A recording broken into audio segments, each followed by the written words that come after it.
Hi friends, मैं हितेश चौधरी आपका आपके ही अपने यूट्यूब चैनल पर स्वागत करता हूं, अभिनंदन करता हूं।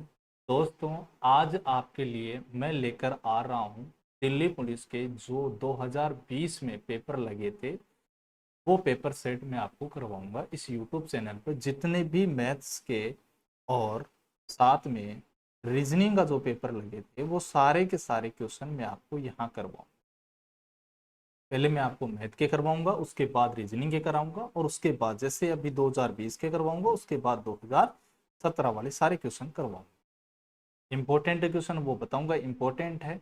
और जो उस पैटर्न पे प्रश्न आ सकते हैं, उस पैटर्न का ध्यान रखते हुए उन क्वेश्चनों को और बताऊंगा कि इन पैटर्न पे क्वेश्चन और करें, ताकि ये क्वेश्चन वापस रिपीट हो सकते हैं। ठीक है, तो उनको भी आपको दोबारा देखना है। ठीक है दोस्तों, तो चलो अपन बात करते हैं अपनी क्लास के बारे में। दोस्तों, ये डेली की 1 या 2 क्लास आपकी होगी, और साथ ही में इनको आपको सोते सोते देखनी नहीं है, आपको साथ साथ में प्रैक्टिस भी करनी है कि जो 15 क्वेश्चन मैं आपको करवाने जा रहा हूँ, 15 में से आपको कितने आ रहे हैं और कितने नहीं आ रहे हैं। ठीक है, ये सारे के सारे पीछे वाले मैं क्वेश्चन करवा रहा हूँ। ठीक है, आप पेपर सेट उठा के दे सकते हो, और इनका सोल्यूशन जो मैं करवाऊंगा आपको ऑनलाइन, वो सारा का सारा टेलीग्राम ग्रुप में आपको मिल जाएगा। ठीक है दोस्तों, चलो बात करते हैं अपन। ठीक है दोस्तों, याद रखिए डेली आपको क्लास लेनी है, और यदि क्लास आपको अच्छी लगे तो याद रखना दोस्तों, लाइक करके जाना है, और साथ साथ चैनल को सब्सक्राइब कर लेना, और अपने दोस्तों को शेयर करना, जो भी आपके दोस्त है उनको सब तक पहुंचाना है। ठीक है दोस्तों, चलो दोस्तों बात करते हैं। आपके सामने क्वेश्चन नंबर 1 दिख रहा होगा सभी को।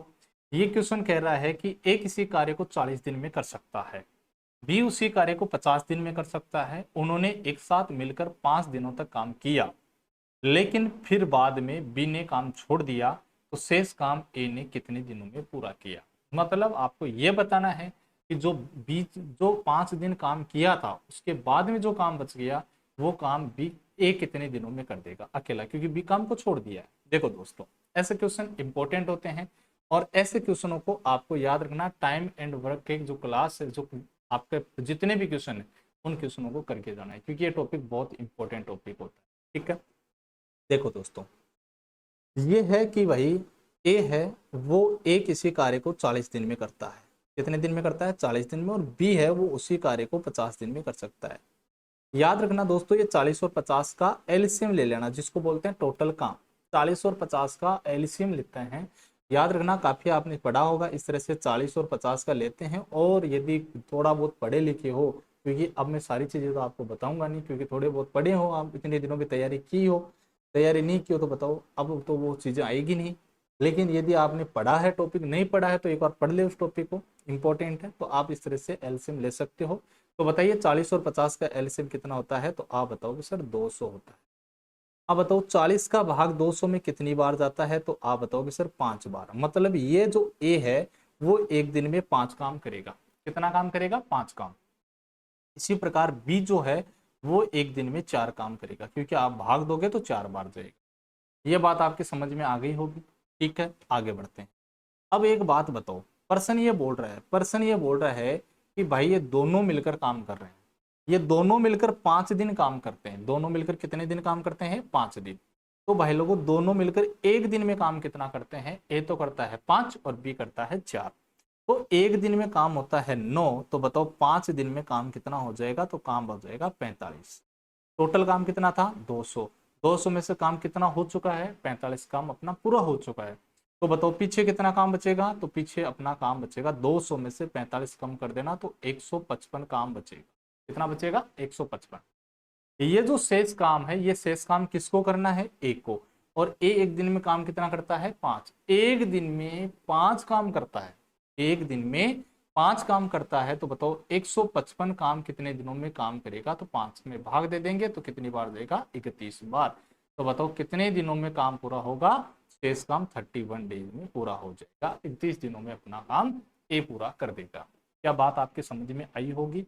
ठीक है दोस्तों, एक तो एलसीएम लेना होता है, जिसको बोलते हैं टोटल काम। टोटल काम अपना 200 है। 200 में से ए और बी ने मिलकर 5 दिनों में कितना किया, उसको छोड़ दो, उसके बाद में कितना बच गया 200 में से, वो काम आपको बता देना है। ठीक है, मैं उम्मीद करता हूं आपको क्वेश्चन नंबर 1 समझ में आ गया होगा। ठीक है दोस्तों, बात करते हैं क्वेश्चन नंबर 2 की बिना टाइम वेस्ट। बहुत ही आसान क्वेश्चन है, साधारण ब्याज का प्रश्न है, ध्यान रखना और आराम से अपन कर सकते हैं शॉर्ट तरीके से। देखो याद रखना, जब भी आपको बोले एक नाम होता है मूलधन, एक नाम आता है आपका मूलधन। याद रखना जब भी मूलधन की बात करें तो याद रखना मूलधन हमेशा 100% होता है दोस्तों। कितना परसेंट होता है? 100%।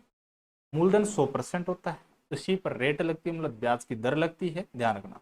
अब देखो ये ब्याज की दर थी, देखो यदि साधारण ब्याज की वार्षिक दर से 9% से बढ़कर 13.5% हो जाए तो ये जो ब्याज है वार्षिक ब्याज, वार्षिक मतलब एक वर्ष का ब्याज 3690 रुपए बढ़ जाता है, बढ़ जाता है, होता नहीं है, बढ़ जाता है। तो बताओ 9 से 13.5 हुई है तो ब्याज की दर कितनी बढ़ी है, पहले ये बताओ कितनी बढ़ी है। 9% से 13.5% हुई है तो ब्याज की दर बढ़ी है 4.5%। जब ब्याज 4.5% बढ़ा है, 4.5% रुपए बढ़ा है, 4.5% बढ़ा है, वो 3690 रुपए बढ़े। इसका मतलब ये हुआ कि जो 4.5% है वो दोस्तों किसके बराबर है? वो 3690 के बराबर है। बोलो हाँ या ना। ये 4.5% है, वो 3690 के बराबर है। तो 1% किसके बराबर हो जाएगा? तो आप बताओ सर 3690 बटा 4.5। बोलो यस या नो। तो अपन कर लेंगे सर 100% बराबर क्या होगा? 100% बराबर होगा 3690 बटा 4.5 इंटू 100। ये अपन काम कर लेंगे। अब जैसे ही पॉइंट हटाएंगे तो ऊपर क्या लग जाएगा? जीरो लग जाएगा। कोई प्रॉब्लम नहीं है। अब देखो भाग आराम से कर सकते हो आप, 9 से काट सकते हो क्योंकि 45 है, वो 15 से भी करता है, 9 से भी करता है, 3 से भी करता है, 5 से भी करता है, 10 से भी करता है। आपको वो भाजकता के नियम आते होंगे। जैसे मैं 9 से काट दो, एक बार सोच के देखो, 9 से काट देता हूँ 5 बार कटेगा, और 9 से काट देता हूँ 9 चौक 36, 9 एकम 9 जीरो। फिर 5 का भाग इसमें और दे देता हूँ 8 और 2 82, 82 इंटू 1000 कितना होता है? तो आपका उत्तर आएगा 82,000।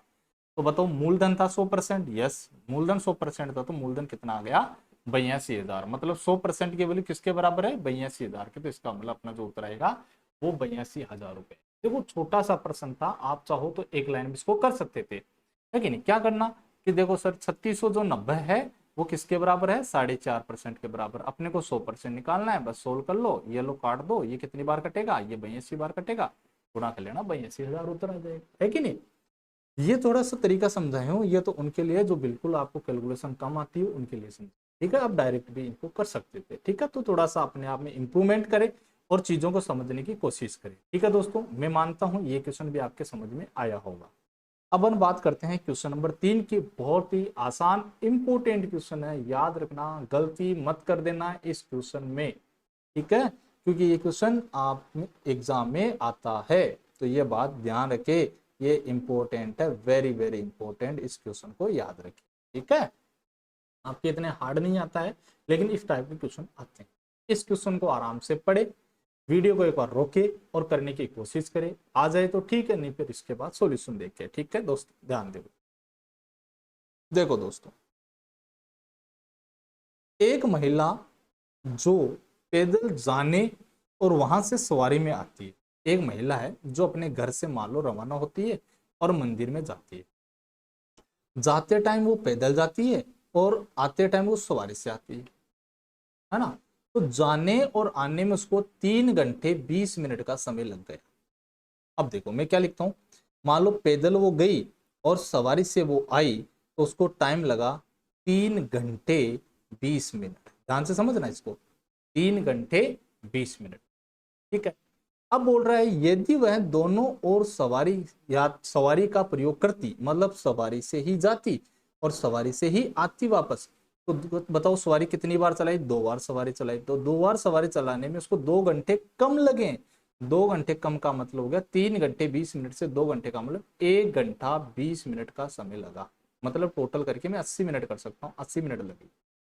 2 बार जाने और आने में 80 मिनट लगी, तो बताओ एक बार केवल जाने जाने में कितना लगा? देखो सवारी से गई और वापस आई तो 80 मिनट लगी, जाने और आने में 80 मिनट लगी, तो केवल जाती जाती तो कितना लगता? 40 मिनट ही लगती। बोलो हाँ या ना। इसका मतलब सवारी से एक तरफ की यात्रा 40 मिनट की है, ठीक है। तो देखो सवारी में एक साइड की यात्रा 40 मिनट की है, तो बताओ पैदल कितनी देर में जाती है? 40 मिनट, इसमें से कम कर देंगे तो उत्तर आ जाएगा 2 घंटे 40 मिनट की, है कि नहीं।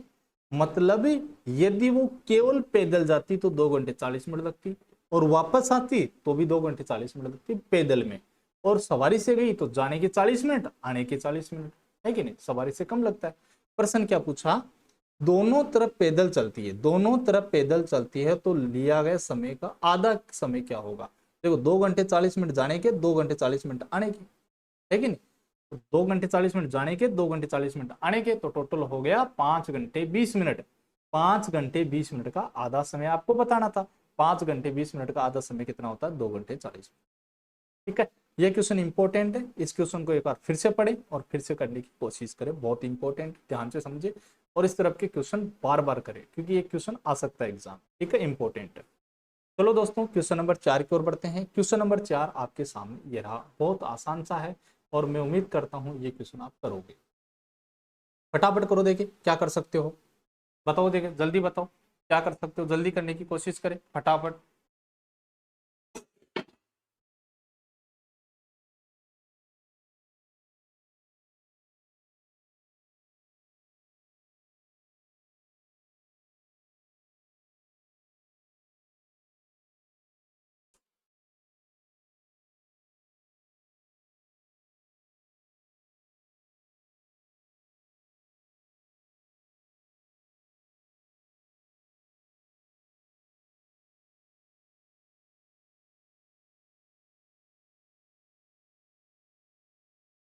कर लिया होगा दोस्तों, मैं उम्मीद करता हूं सभी दोस्तों ने इसका उत्तर निकाल लिया होगा। बता दें, चलो देखो, प्रश्न है दो संख्याओं का गुणनफल 9216 है, 9216 है।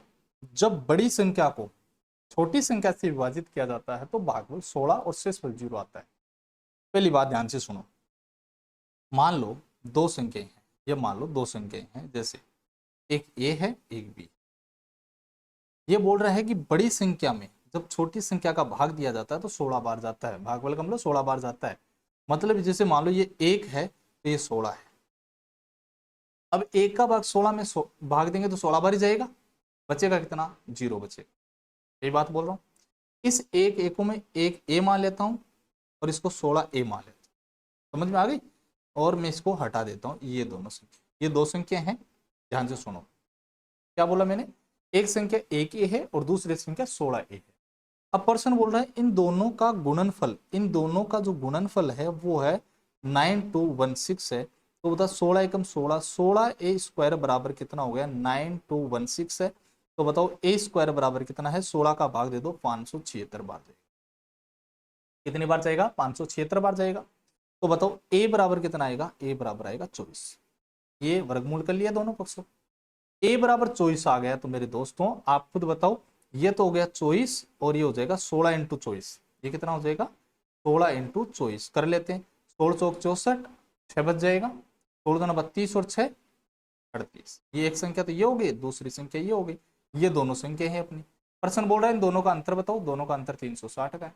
दोनों का अंतर कितने का है, 384 में से 324 घटा देना तो कितना आ जाएगा, 360। तो ये अपना उत्तर आ जाएगा 360। आ रहा है, सिंपल सा प्रश्न था, कोई खास ज्यादा नहीं था, और मेरे हिसाब से आपने ये कर लिया होगा।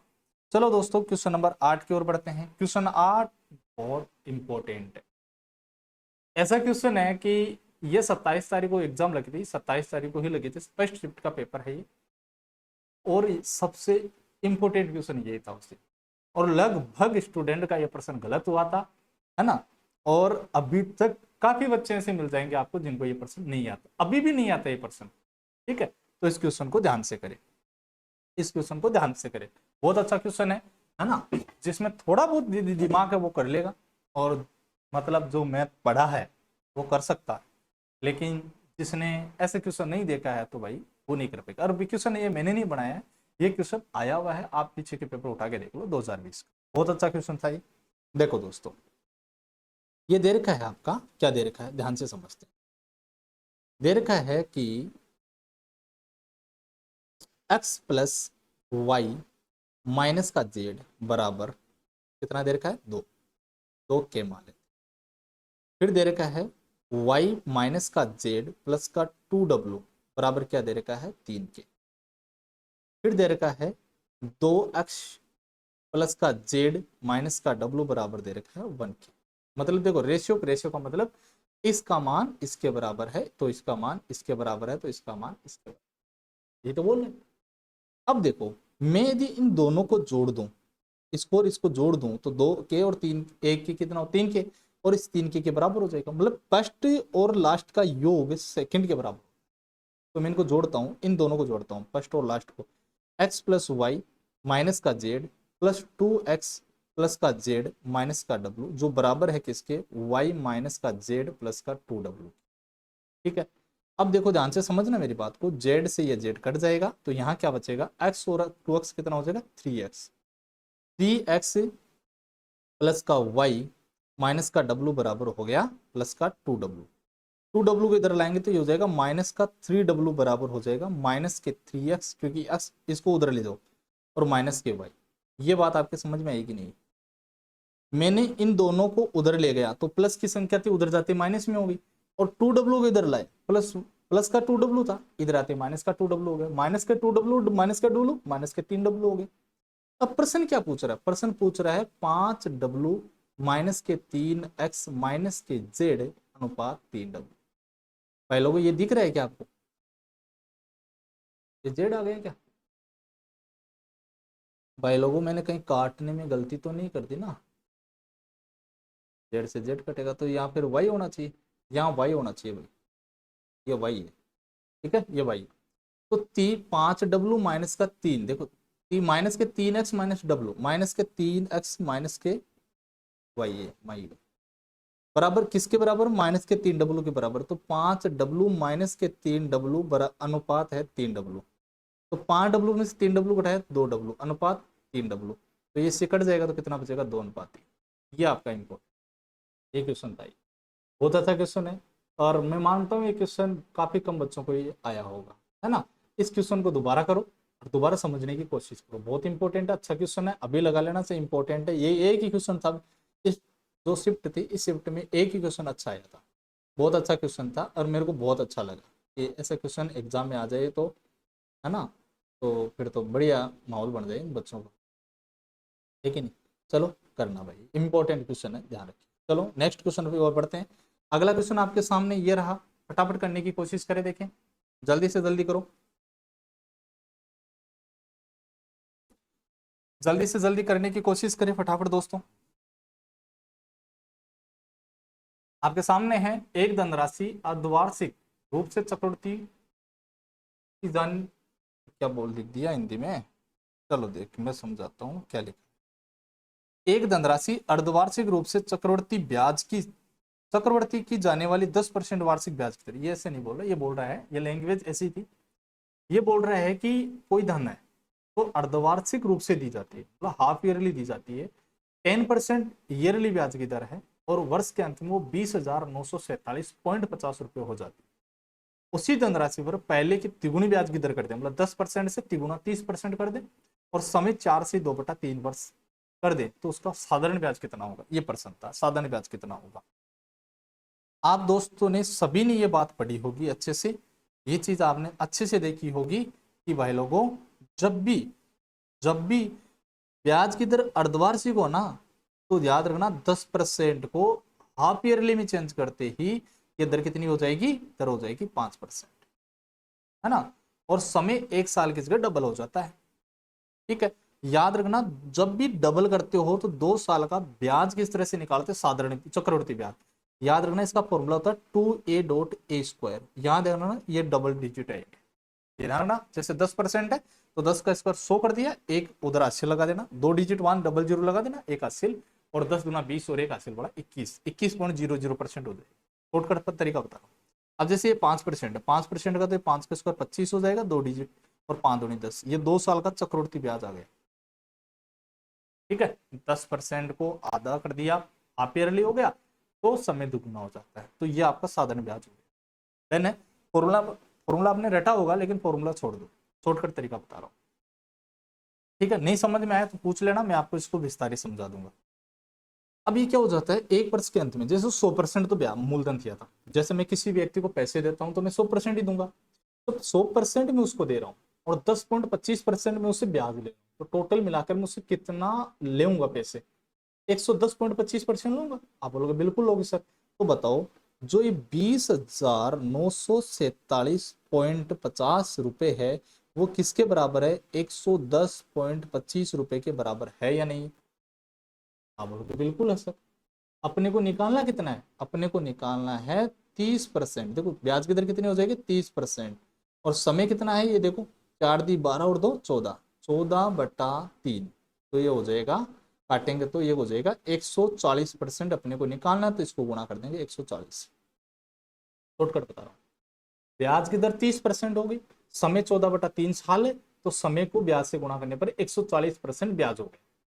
अरे ब्याज ही पूछा अपने को, साधन ब्याज को साधन ब्याज, 140% ब्याज हो गए कितने सालों में। तो ये ब्याज निकालना है, तो देखो पॉइंट से पॉइंट काट दो, काट दिया। अब देखो काट कट रहा है ये, चलो काटो, देखे कितने से कटेगा, 25 से काट देगा, 25 का 100, 25 का 100, 25 कम 25, 25 काट दो, 25 × 200 और 25 75, कितना बच जाएगा,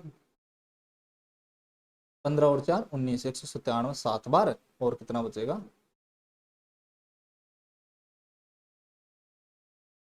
9 बार 0, ये हो जाएगा। ठीक है। अब इसी प्रकार आप चाहो तो 21 से और काट सकते हो, 21 से काटोगे 21 बार, और 21 से काटो 21 63, कितना बचेगा 20, 9 बार और फिर 9 बार 0 आ जाएगा। ठीक है। अब चाहो तो और काट सकते हैं, क्योंकि मैं आपको काट के बता रहा हूं, मैं चाहूँ तो सीधा काट सकता था इसको, है कि नहीं, क्योंकि इसका 82 गुना कर देंगे हो जाएगा। ठीक है। चलो 21 से फिर काट देते हैं, 21 से काटेंगे तो 21 से कम 21, कितना बच गया, 39 में से 21 घटाओ, देखो 39 में से 21 घटाओ कितना बचता है 18, आगे 9, 21 का फड़ा बोलो 9 बार, 21 का फड़ा 9 बार, 19 बार गया, 19 बार गया, आगे जो बोला। ठीक है। चलो दोबारा समझाता हूँ, दोबारा समझाता हूँ, ध्यान से समझना, ध्यान से समझना। देखो क्या प्रश्न था, कितना हो जाता है 20,947.50, और इंटरेस्ट कितना होता है, वो प्रिंसिपल अमाउंट कितना होता है 110.25, निकालना कितना है 140, पॉइंट से पॉइंट कट के 2 के बाद डिजिट, 2 के बाद डिजिट। अब जैसे इसको काटा, ये इसको काटा तो कितनी बार गया था 19 बार, ये 0 लग गया। अब देखो 0 और 0 2 0, गुणा कर लेते हैं, 19 14 × 9 कितना होता है 126, असल की 19 सॉरी 12, 14 में 14 और 12 होता है 26, तो उत्तर आ जाएगा 26,600 रुपये, 26,600 रुपये। लेकिन याद रखना n रुपये में इसका उत्तर गलत दे रखा है, 2508 दे रखा है, 25,080, तो वो वहां पर वो करेक्शन के लिए आज वो रेट लगाई गई थी और उसका उत्तर सही मान लिया गया था। ठीक है। इसका राइट आंसर होगा 26,600 रुपये, 26,600 रुपये करेक्ट होगा। ठीक है दोस्तों, ये थोड़ा सा शॉर्टकट तरीका है, और याद रखना चक्रवृद्धि ब्याज है, कोई अदर कोई कैलकुलेशन नहीं है, चक्रवृद्धि ब्याज थोड़ा कैलकुलेटिव आता ही है, वो करना ही पड़ता है। ठीक है। नेक्स्ट क्वेश्चन करते हैं, बहुत आसान क्वेश्चन है, बहुत सरल क्वेश्चन है, तुरंत आप देखते उत्तर बता दोगे, फटाफट उत्तर करो, जल्दी से जल्दी। वीडियो को तुरंत जैसे देखते हो एक बार रोका करो और खुद से करने की कोशिश किया करो, जब हो जाए तो ठीक है, नहीं होता है तो फिर इसका तरीका समझा करो। ठीक है, जल्दी करो। दो छात्र ए और बी को पुरस्कार राशि के रूप में 4400 रुपए मिले। यदि ए को बी को भुगतान की गई राशि का 120% प्राप्त किया गया। देखो ये है ए, ये कौन है, ये है ए और ये है बी। जैसे ए को मान लो 100 रुपए मिला, तो 100 का 120% कितना होता है, 120 ही होता है। 100 का 120% 120 होता है। ये इसको मिला, तो मैंने जैसे रेशियो निकाला तो ये हो गया 6:5। तो इसको 6 मिला तो इसको 5 मिला, ए को 6 मिला तो बी को 5 मिला। पर्सन बोला दोनों को 4400 मिला, तो दोनों को कितना मिला 11, 11 बराबर 4400, तो एक बराबर कितना आ जाएगा 400, एक बराबर 400, तो 5 बराबर कितना आ जाएगा 2000, कितना आ जाएगा 2000, ये 2000 रुपये। ठीक है, ये हो जाएगा 2000 रुपये, ये 2000 रुपये। किसका पूछा है, बी का तो पूछा है, देखो बी का आ गया 2000, और ए का पूछता तो कितना करते, तो याद रखना एक बराबर 400 है, तो बताओ 400 से गुणा कर दो कितना आ जाएगा 2400 रुपये। ए का पूछता तो 2400 रुपये और बी का पूछता तो 2000 रुपये। क्लियर है, सिंपल क्वेश्चन था, ज्यादा समझाने की जरूरत नहीं है, आप इतने समझदार। चलो नेक्स्ट क्वेश्चन करो भाई लोगों, देखें कौन कौन कर पाता है, बहुत आसान सा है, कैलकुलेटिव क्वेश्चन है, थोड़ा सा ज्यादा कोई हार्ड नहीं है, लेकिन कैलकुलेटिव है, थोड़ा कोशिश करना पड़ेगा आपको। ऐसे क्वेश्चन आए हुए हैं एग्जाम में और ऐसे ही आएंगे। ठीक है, दिल्ली पुलिस कोई एग्जाम सरल नहीं होती है। ठीक है, नौकरी दिल्ली पुलिस की है कांस्टेबल के, लेकिन पेपर बहुत अच्छा आता है इसका। ठीक है दोस्तों, चलो समझते हैं, बात करते हैं। एक वस्तु का अंकित मूल्य, एक वस्तु का अंकित मूल्य प्रिंट रेट, उस पर 15%, 20% और 18% की छूट मिली और उसके बाद इतने बेचा गया। याद रखना, हमेशा याद रखना, विक्रय मूल्य बराबर क्या होता, सॉरी अंकित मूल्य बराबर क्या होता है? अंकित मूल्य बराबर होता है, अंकित मूल्य बराबर होता है विक्रय मूल्य गुणा 100/100 माइनस का डिस्काउंट। ये फॉर्मूला होता है। अंकित मूल्य बराबर प्रिंट रेट बराबर होता है विक्रय मूल्य गुणा 100/100 माइनस डिस्काउंट। ठीक है, चलो बात करते हैं। तो विक्रय मूल्य कितना है? 2230.40। विक्रय मूल्य गुणा 100/100 माइनस डिस्काउंट। पहले डिस्काउंट कितना का? 15 का, तो 85 बच गया। फिर डिस्काउंट कितने का है? तो 100 बट्टा कितना हो जाएगा? 80 हो जाएगा। फिर डिस्काउंट कितने का है? तो 100/82 हो जाएगा। हो गया। अब जैसे यहाँ से पॉइंट हटाएंगे तो बट्टे में आपको पता 2 जीरो लगेगी, जो कट गया ये कट जाएगा। डन है। चलो आगे करते हैं। काटो, देखिए 5 से काटेंगे 17 बार, 5 से काटेंगे 20 बार, 20 से काट देंगे 4 बार। क्लियर है? 17 से काट दो इसको, 17 से काटेंगे 17 एकम 17, कितना बच गया? 5 17 दी 51, 2 बच गए 20, 17 एकम 17, कितना बच गया? 3 17 दूना 34, जीरो। आपके लैंग्वेज में काट रहा हूं मैं, ठीक है, आराम से समझ में आ रहा है वो। फिर मैं 4 से काट देता हूँ, 4 से काटूंगा 4 दी 12, 1 बच गया, 4 दूनी 8, 3 बच गया, 8 2 32, ये जीरो। है ना? फिर मैं इसको काटता हूँ 82 से, 82 से कटेगा 40 बार, तो ये हो जाएगा 40 इंटू हो जाएगा 100, उत्तर आ जाएगा अपना 4000। देखो ये पर्सन है ना, आपके लिए थोड़ा सा कैलकुलेटिव डालता है एग्जाम वाला, इतना तो आपको करना पड़ेगा। मैं 2 से 3 से 4 से 6 से 15 से ऐसे काट रहा हूँ, ठीक है, शॉर्टकट ऐसे काट रहा हूँ। कहो तो आप बड़ी संख्या, यदि आपका कैलकुलेशन अच्छी है तो आप शॉर्टकट काट सकते हो, कोई प्रॉब्लम नहीं होगी। लेकिन अभी आपको बेसिक चीजें सीखनी है, जैसे जैसे अपन पेपर सारे करेंगे तब तक आपको अच्छे हो जाओगे, बहुत अच्छे हो जाएगी चीजों को लेकर। चलो नेक्स्ट क्वेश्चन करते हैं, फटाफट करो, देखिए क्या प्रश्न आएगा। ये भी अच्छा कैलकुलेटिव था, है ना, ये भी अच्छा कैलकुलेटिव था। ध्यान से समझो, देखिए जैसे मान लो किसी वस्तु का प्राप्त लाभ उसकी लागत मूल्य का 120% है। मतलब एक होता है सीपी, एक होता है प्रॉफिट और एक होता है एसपी। एसपी का मतलब सेलिंग प्राइस, कॉस्ट प्राइस खरीदा हुआ मूल्य, सेलिंग प्राइस बेचा हुआ मूल्य। मान लो किसी व्यक्ति ने 100 रुपए में, किसी व्यक्ति ने 100 रुपए में किसी चीज को खरीदा, ठीक है, 120% का फायदा हो गया। अब 120% का मतलब 100 का 120% कितना होता है? 120 ही होता है। 120 का फायदा तो बेचा कितने में? 220 में, ठीक है, 220 में बेचा। अब बोल रहा है कि यदि मैं इसको 25% बढ़ा दूं तो ये 125 हो जाएगा। जब मैं 125 में इसको खरीदा और इसको, ये क्या बोल रहा है, तथा विक्रय मूल्य का कितना परसेंट लाभ होगा। और देखो यहां से देखो, विक्रय मूल्य को नियत रखा जाए, मतलब जितने में पहले बेच रहे थे उतने में ही अब भी बेचना है। तो बताओ विक्रय मूल्य का कितना परसेंट लाभ होगा। लाभ हमेशा क्रय मूल्य पर निकलता है, लेकिन प्रश्न अगला फिर से बोल रहा है कि देख भाई मेरे को केवल विक्रय मूल्य का लाभ चाहिए। चल बताओ, 125 में खरीद कर मैं 220 में बेच रहा हूं, तो मुझे फायदा कितने का हुआ? मुझे फायदा हुआ 95 रुपए का, 95 रुपए का। 95 रुपए का लाभ हुआ किस पर? 125 पर। लेकिन प्रश्न क्या बोल रहा है? विक्रय मूल्य पर बताओ। तो 95 का फायदा, विक्रय मूल्य कितना? 220 पर फायदा है, तो गुणा में क्या कर देंगे? तो 0 से 0 काट दो, 2 का भाग दो, या ऐसे कर लो, हाँ 11 बार, ये काट दो 5 बार, करो 25 45 2 47, भाग दे दो 11 बार, तो लगभग 43 पॉइंट समथिंग आ जाएगी। तो बताओ कितना आएगा? 43 अपना परसेंटेज आएगा, क्योंकि आपको प्रश्न क्या निकटतम पूर्णांक में बताना है, इंटीजर नंबर में आपको बताना था। क्लियर है? तो बताओ फायदा कितने का हुआ?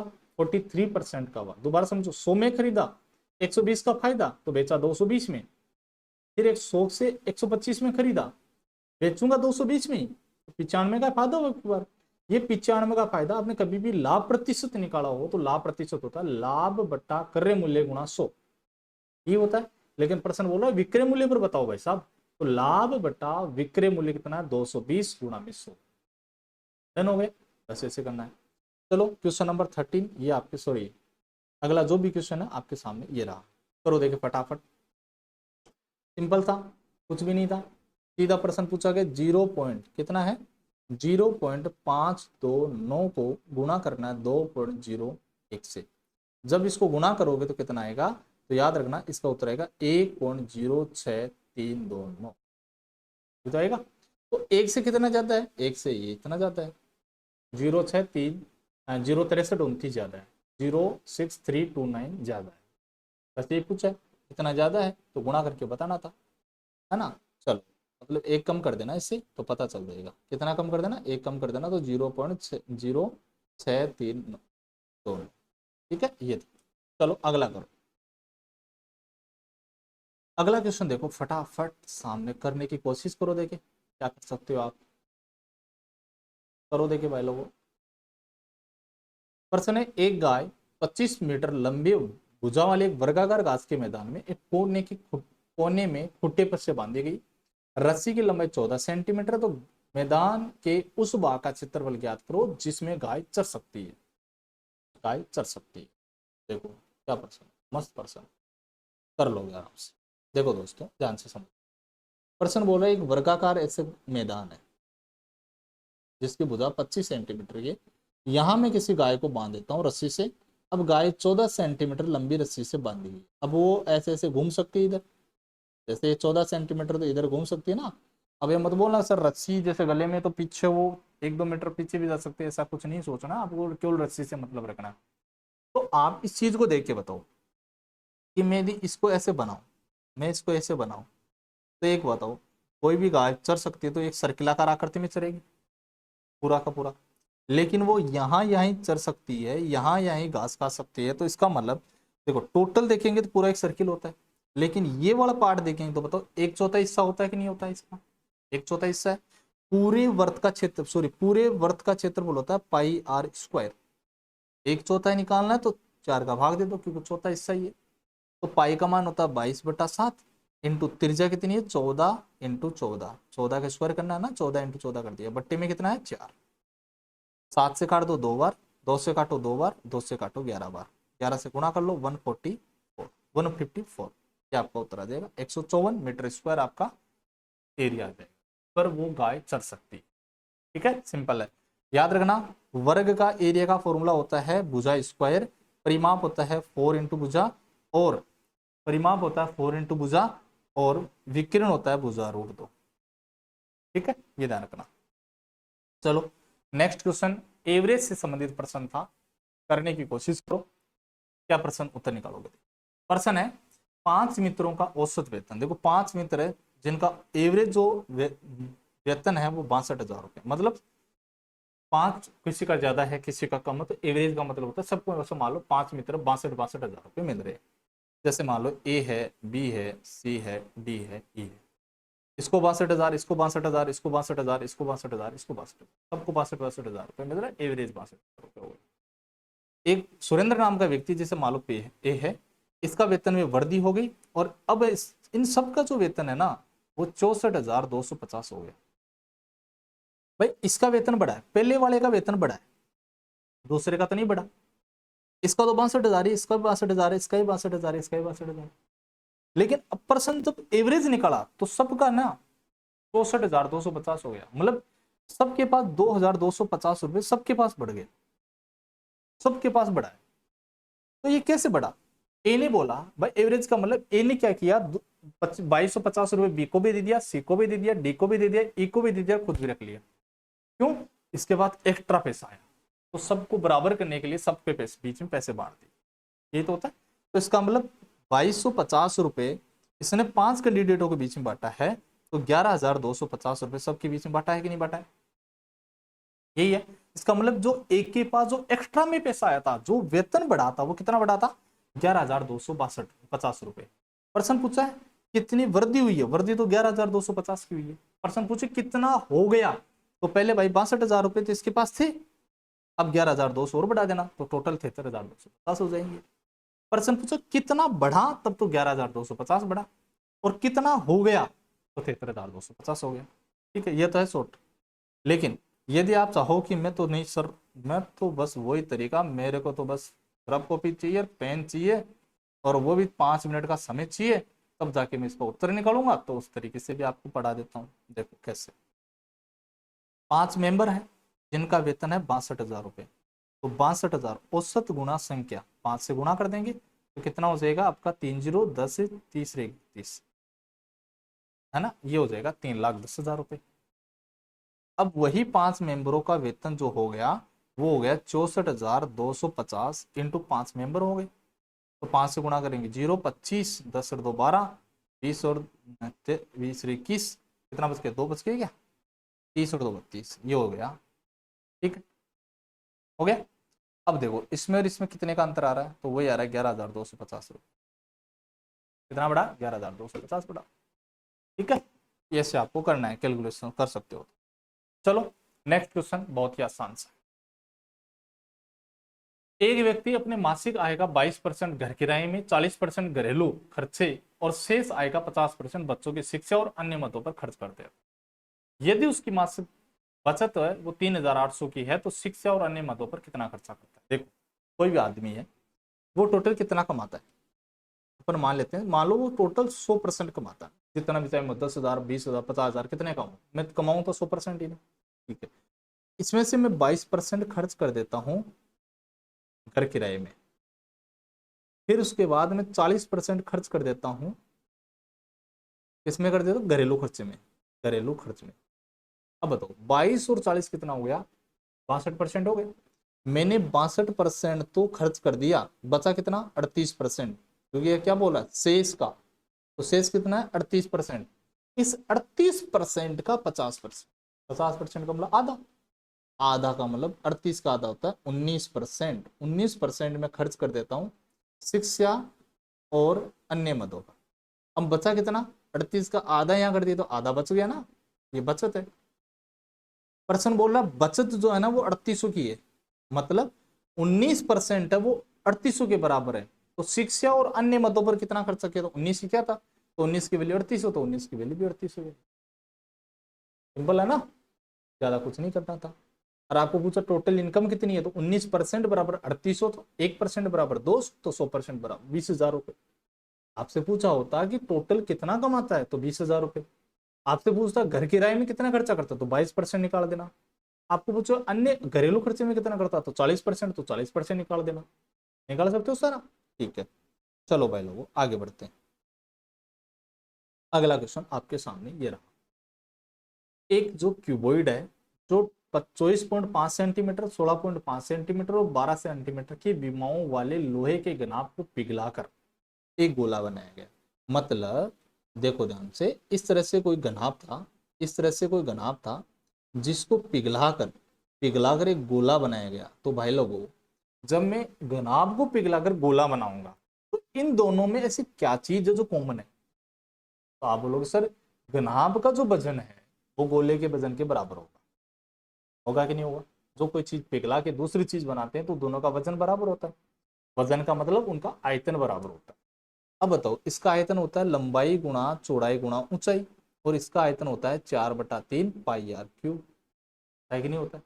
तो ये दोनों बराबर है, तो इसकी लंबाई कितनी है 24.5 इंटू 16.5 इंटू 12 बराबर है 4/3 पाई, पाई का मान 22/7 इंटू त्रिज्या आर क्यूब।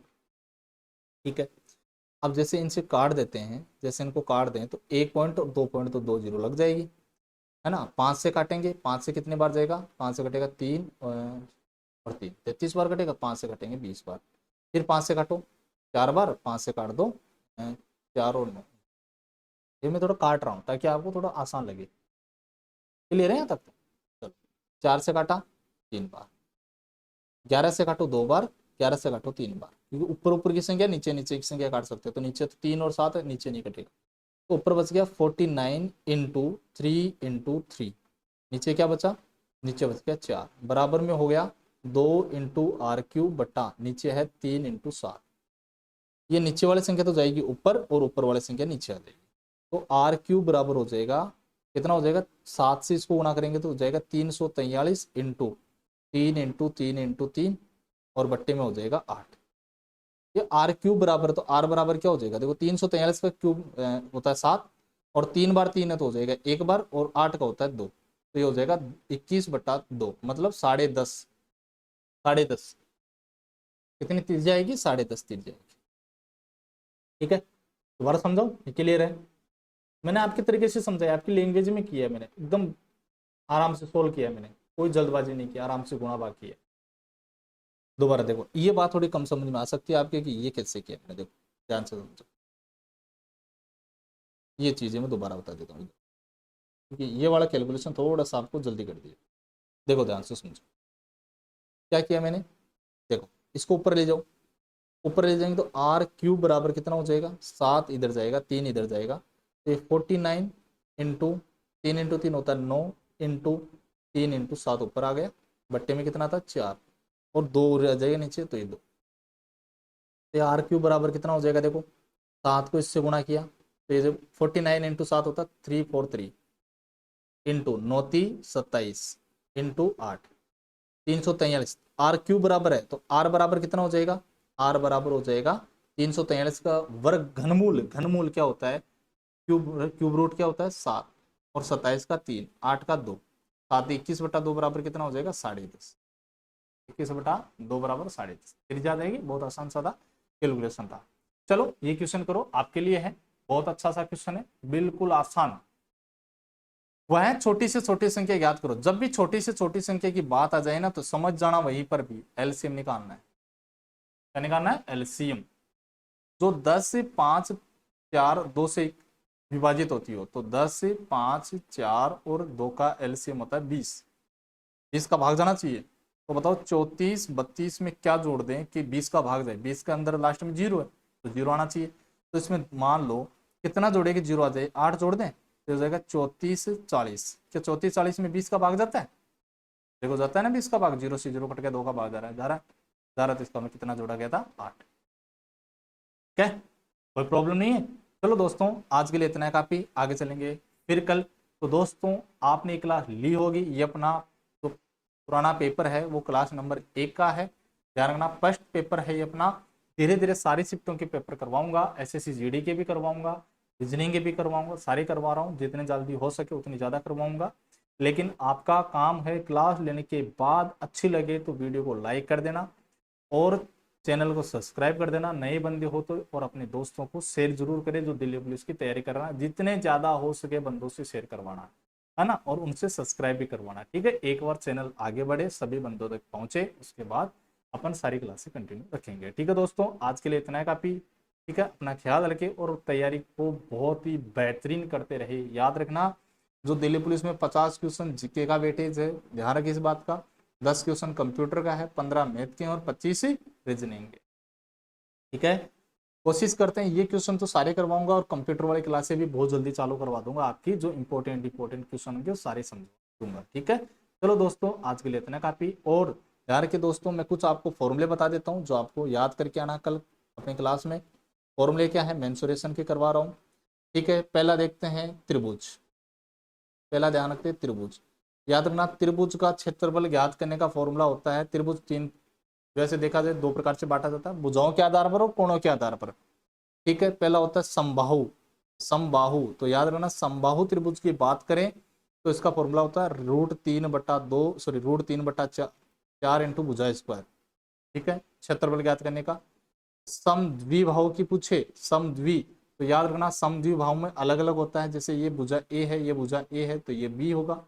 और याद रखना जैसे इसमें बीच में लंब डालेंगे तो ये कितना हो जाएगा, ये हो जाएगा मान लो आधी हो जाएगी, परपेंडिकुलर डलता है, तो देखना ये हो जाएगा b/2। ये हाइट बोलते हैं, इसको क्या बोलते हैं, हाइट। और ये base, height into base, height into base, ठीक है, हाइट इंटू बेस। याद रखना जो फॉर्मूला क्या होगा, b/4 √4a² माइनस का b², ठीक है, याद रखे। एक होता है समकोण त्रिभुज, समकोण जिसका एक कोण 90 डिग्री का, तो होता है 1/2 इंटू आधार इंटू ऊंचाई या लंब, आधार 1/2 इंटू आधार इंटू ऊंचाई।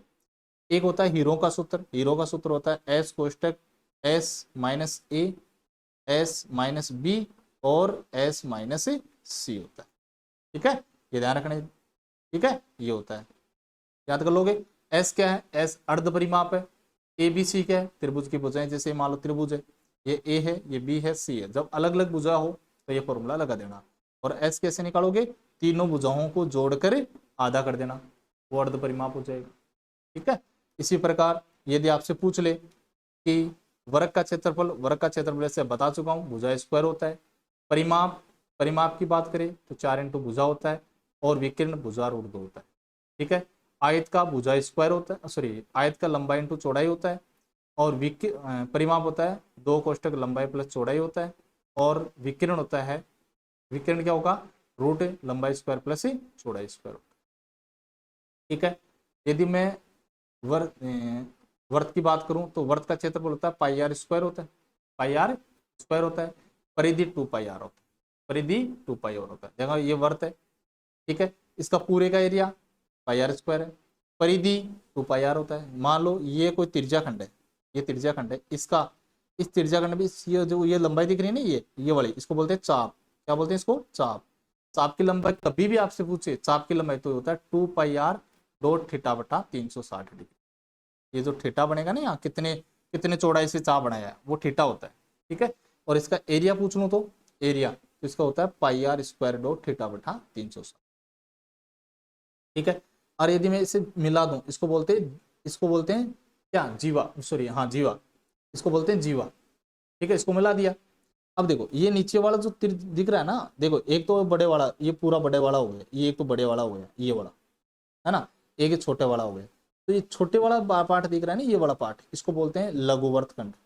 लघुवर्त खंड का क्षेत्रफल होता है pi r square dot theta बटा 360 degree minus 1/2 r square sine theta, r square sine theta, ये ध्यान रखना, आर स्क्वायर साइन थीटा, ये याद रखना। क्लियर है, मैं उम्मीद करता हूं ये सारी चीजें आप कल याद करके आओगे। ठीक है, और कल की क्लास और भी बेहतरीन करेंगे और आराम से समझेंगे, है ना, और अच्छे से करेंगे। तो दोस्तों कैसे लगी क्लास एक बार कमेंट करके बताइए जरूर। ठीक है, thank you, bye, take care, ख्याल रखिए अपना और अपने परिवार का। तैयारी बेहतरीन करते जाइए। अब की बार आपको दिल्ली पुलिस में लगना है, अच्छे पद है, कोशिश करना कि अब की बार एग्जाम, कोई ना कोई एग्जाम जो भी लगे, दिल्ली पुलिस है या SSGD, जिसकी भी आप तैयारी कर रहे हो, उसमें आप अपनी सफलता जरूर अवश्य पाए।